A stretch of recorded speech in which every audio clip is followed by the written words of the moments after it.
Hey guys, this is a specialized video for going a little bit deeper into some terminology that's important to know, but not necessary right now. So if you feel really comfortable so far with what we've learned on polygons, feel free to check this out. If you're just kind of grasping polygon knowledge, it's okay. Just let this video slide. All right? So, for my extra deep learners, dive on in. We are talking about a specific type of vocab. So, and I talked about triangles. I drew a shape out and we talked about the different vocab that goes along with it. Here we have the sides or the edges. Here we have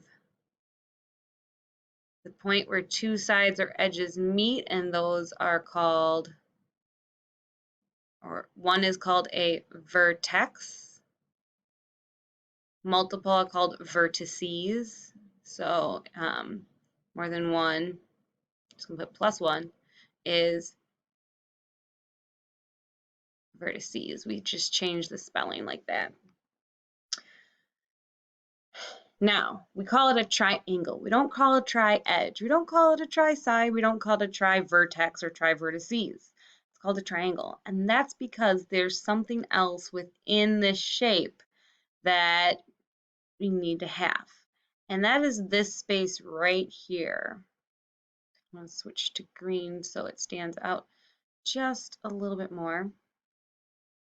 This guy right here, this gap, this angle between these two lines. And that's why it's called triangles, because there's 1, 2, 3 points on a triangle where lines meet and create what's called an angle. And really, when we're looking at it, an angle is anytime two lines meet. So here's a line, and you know what?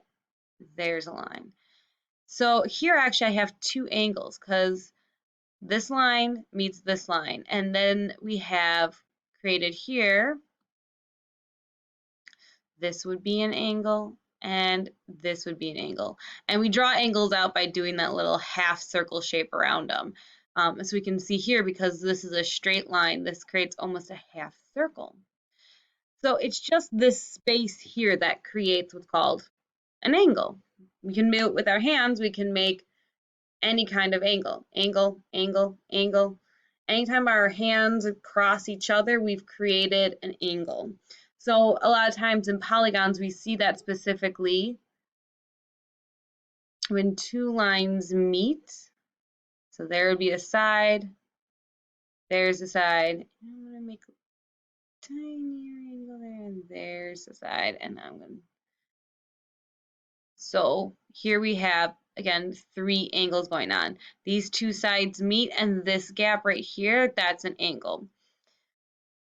Angles can be measured, but we're not super concerned about measuring all of our angles. However, there are some important things to know about angles that you can know without specifically measuring them. The angle I have drawn here, because it's meeting, two straight lines are meeting what's called perpendicular. That means that they're running two different directions. It creates a 90-degree angle.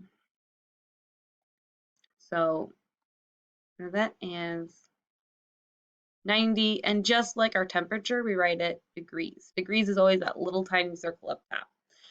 So a 90-degree angle, also known as a right angle. So as odd as it is, 90 degrees equals a right angle.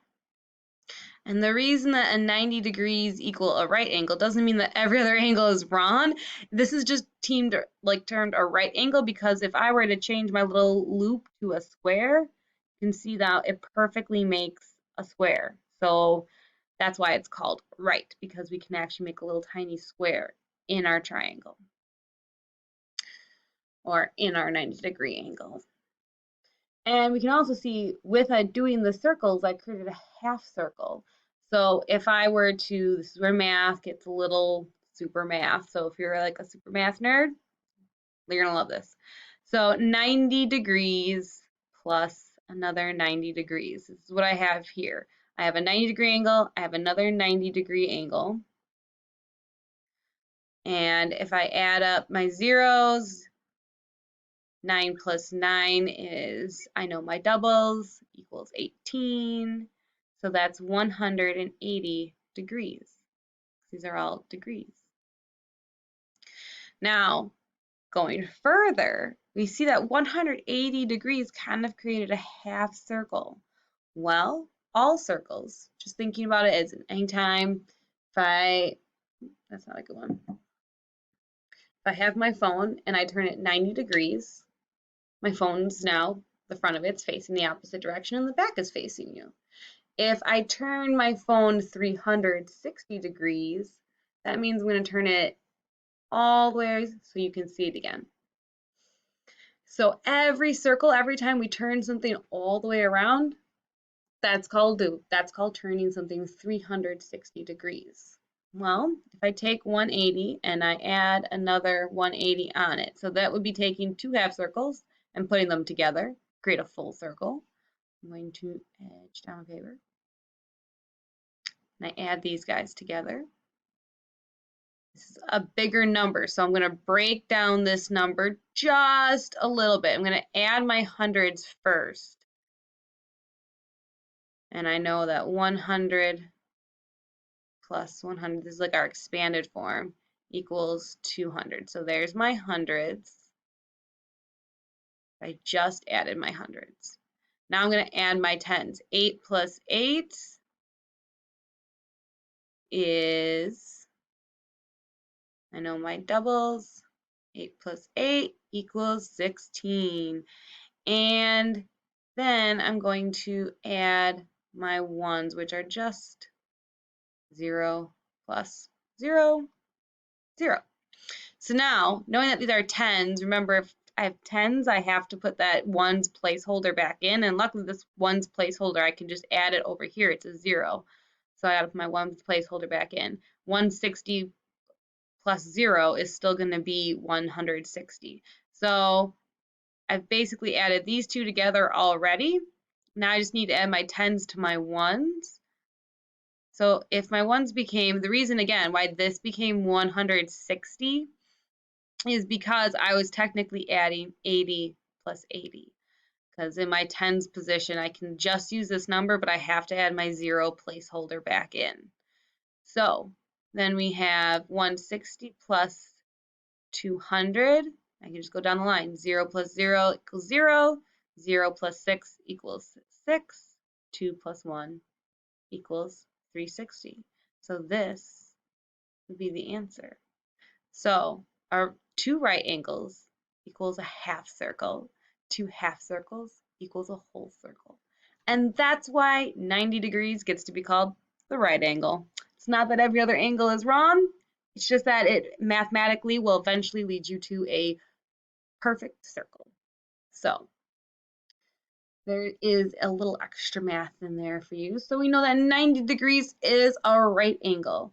And that also is the angle that all other angles are kind of based off of. So if I have 90 degrees, that's my right angle. And all I need you guys to know from here is that I can have two other types of angles. If my two lines meet and it's bigger than 90 degrees or a right angle, if it's a really wide angle, that's called an obtuse angle. Make sure you can read.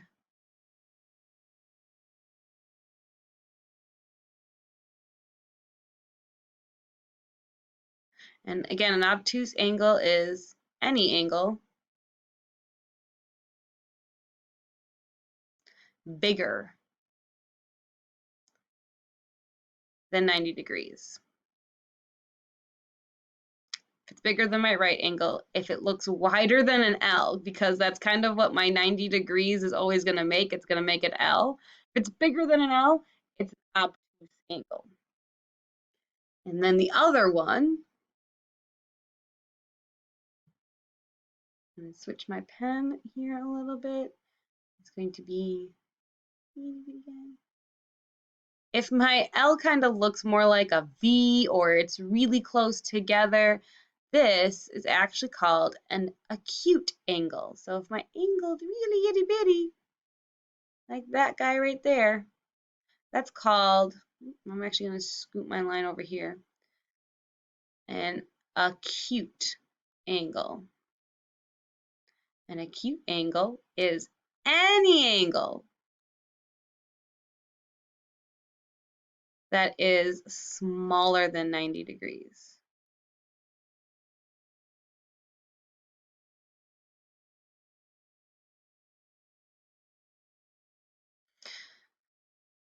So I know this can kind of seem a little confusing. Again, if this confuses you, just don't worry about it.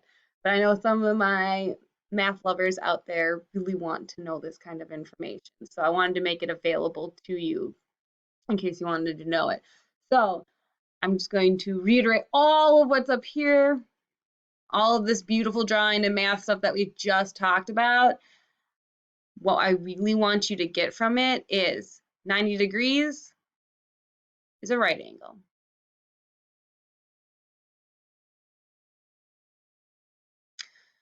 And if it's an obtuse angle, it's obtuse, it's bigger than 90 degrees. The angle is bigger than 90 degrees. And if it's acute, it's smaller than 90 degrees. The way I best remember this, no matter how young I was, is I always just basically remembered 90 degrees is a right angle, and then I just had to memorize one of them. I know that tiny things are very acute to look at. So if it's acute to look at, it must be small. So as long as you can remember at least one of them, acute is smaller than 90 degrees, then you'll remember that, oh, well, the other one, if it's called obtuse, must be bigger because it only has those three kinds of angles, 90 degrees, obtuse, or acute. All right, so if you liked, I hope you liked that little extra dive into why everything we usually talk about, like that has to do with polygons, we'll see a lot of angular as well. Triangle is called angle because it has to have three angles in it. And those angles can be 90 degrees, obtuse, or acute. All right, guys, you guys have a good afternoon, and thanks for sticking around to watch this extra piece of math. All right, see you later.